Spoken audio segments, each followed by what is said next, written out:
கடலின் அடியில் மின்னும் பொருட்களால் நிறைந்த அழகிய பவழப்பாறை ஸ்பிளாஷ் கோவ் இருந்தது. நிறமிகு மீன்கள் மகிழ்ச்சியாக நீந்திக் கொண்டிருந்தனர். அந்த பவழப்பாறையின் மையத்தில் ரிப்பிள் என்ற சிறிய ஆர்வமிகு கிழவன் மீன் வாழ்ந்தான். ரிப்பிள் எப்போதும் பவழப்பாறையின் எல்லையில் சென்று கடலின் அகன்ற நீளத்தை குறித்த கனவு காண்கின்றான். ஆனால் பெரிய மீன்கள் எப்போதும் எச்சரித்தன, வெளிக்கடல் மிகவும் ஆபத்தானது, பாதுகாப்பாக இங்கேயே இரு. ஆனால் ரிப்பிளின் மனதிற்குள் புதுமையை தேடும் தூண்டுதல் அதிகரித்தது. ஒரு நாள் பவழப்பாறைக்கு மேல் ஒரு இருண்ட நிழல் தோன்றியது. அது குர்குல், ஒரு கபடமான மொரேயி, ஸ்பிளாஷ் கோவின் மின்னும் முத்தை திருடியிருந்தான்.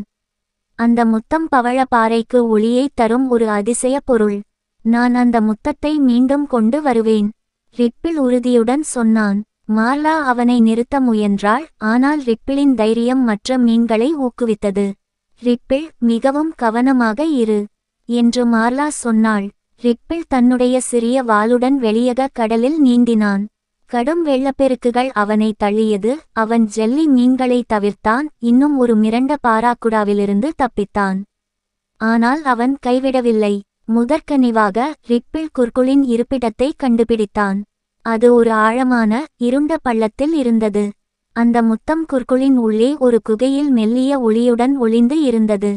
ரிப்பிள் தனது அறிவால் குர்குலை ஏமாற்றினார். அவன் ஒரு மினுமினுக்கும் குழம்பை எடுத்துக்கொண்டு தண்ணீரில் வீசினான். அதைக் கண்ட குர்குல் தனது குகையை விட்டு வெளியே வந்தான். இதை பயன்படுத்தி ரிப்பிள் முத்தத்தை பிடித்தான். முத்தத்தை தன் சிறுவாலில் கொண்டவாறு ரிப்பிள் மிகவும் வேகமாக பவழப்பாறை நோக்கி ஓடினான். குர்குல் அவனை மிரண்டபடியே துரத்தினான், ஆனால் ரிப்பிள் கடலை வென்று பவழப்பாறையை அடைந்தான்.